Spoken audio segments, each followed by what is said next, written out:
Heaven gives posterity to avenge the deed. So fell Aegisthus, and mayest thou, my friend, on whom the virtues of thy sire descend, make future times thy equal act adore, and be what brave Orestes was before. The prudent youth replied, O, though the grace and lasting glory of the Grecian race just was the vengeance, and to latest days shall long posterity resound the praise. Some god this arm with equal prowess bless, and the proud suitors shall its force confess.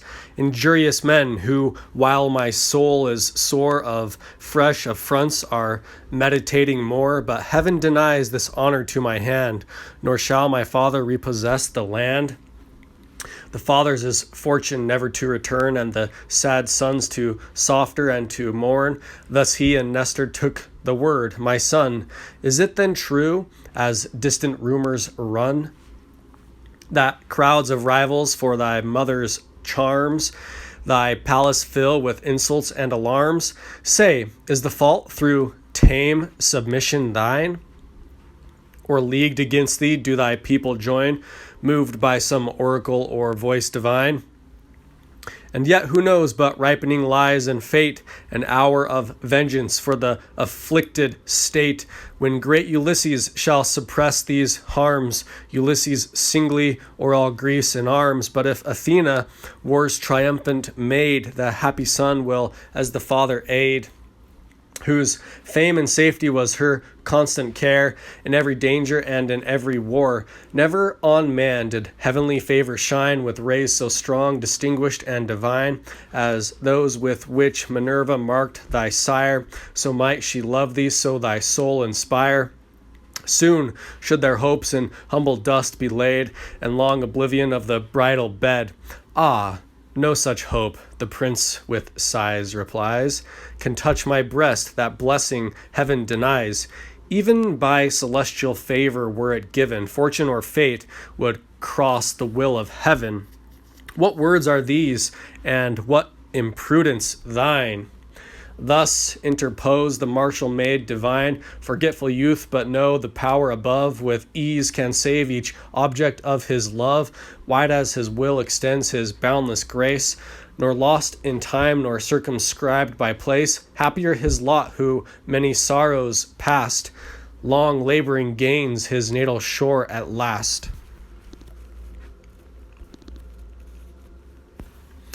Than who too speedy hastes to end his life by some stern ruffian or adulterous wife. Death only is the lot which none can miss, and all is possible to heaven but this. The best, the dearest favorite of the sky must taste that cup, for man is born to die. Thus checked, replied Ulysses' prudent heir, Mentor no more the mournful thought forbear, for he no more must draw his country's breath, already snatched by fate and the black doom of death. Pass we to other subjects, and engage on themes remote. The venerable sage, who thrice has seen the perishable kind of men decay, and through 3 ages shined like gods majestic, and like gods in mind. For much he knows and just conclusions draws from various precedents and various laws. O son of Neleus, awful Nestor, tell how he, the mighty Agamemnon, fell. By what strange fraud Aegisthus wrought, relate. By force he could not. Such a hero's fate. Live, Menelaus, not in Greece, or where was then the martial brothers' pious care? Condemned perhaps some foreign short to tread, or sure Aegisthus had not dared the deed, to whom the full of days illustrious youth attend, though partly thou hast guessed the truth. For had the martial Menelaus found the ruffian breathing yet on Argive ground, nor earth had bid his carcass from the skies, nor Grecian virgins shrieked his obsequies, but fowls obscene dismembered his remains, and dogs had torn him on the naked plains, while us the works of bloody Mars employed. The wanton youth inglorious peace enjoyed. He stretched at ease in Argos' calm recess, whose stately steeds luxuriant pastures bless. with flattery's insinuating art, soothed the frail queen and poisoned all her herd. At first, with the worthy shame and decent pride, the royal dame his lawless suit denied, for virtue's image yet possessed her mind, taught by a master of the tuneful kind. Atrides, parting for the Trojan war, consigned the youthful consort to his care. True to his charge, the bard preserved her long. In honors' limits, such the power of song. But when the gods, these objects of their hate, dragged to the destruction by the links of fate, the bard they banished from his native soil and left all helpless in a desert isle. There he, the sweetest of the sacred train, sung dying to the rocks, but sung in vain.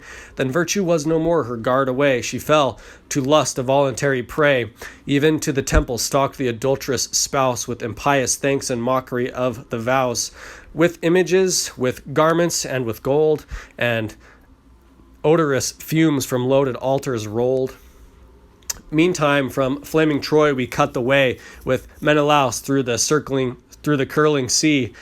But when the Sunium's sacred point we came, crowned with the temple of the Athenian dame, Atrides' pilot, Phrontes, there expired Phrontes of all the songs of men admire, to steer the bounding bark with steady toil when the storm thickens and the billows boil. While yet he exercised the steersman's art, Apollo touched him with his gentle dart. Even with the rudder in his hand he fell, to pay whole honors to the shades of hell. We checked our haste by pious office bound, and laid our old companion in the ground.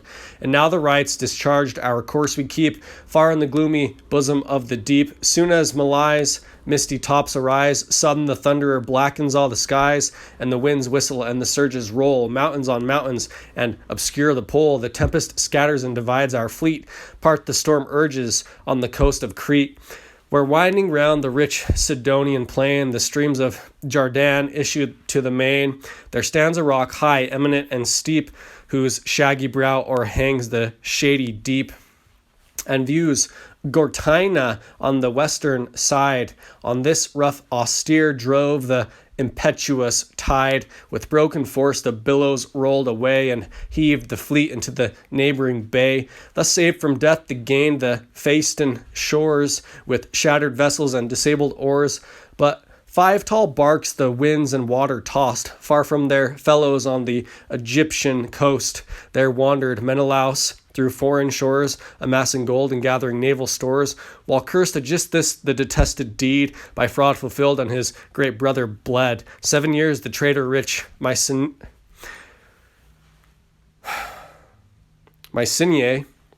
swayed, and his stern rule the groaning land obeyed. The 8th from Athens to his realm restored, Orestes brandished the avenging sword, slew the dire pair, and gave to funeral flame the vile assassin and adulterous dame. That day, ere yet the bloody triumphs cease, returned Atrides to the coast of Greece, and safe to Argos port his navy brought, with gifts of price and ponderous treasure fraught.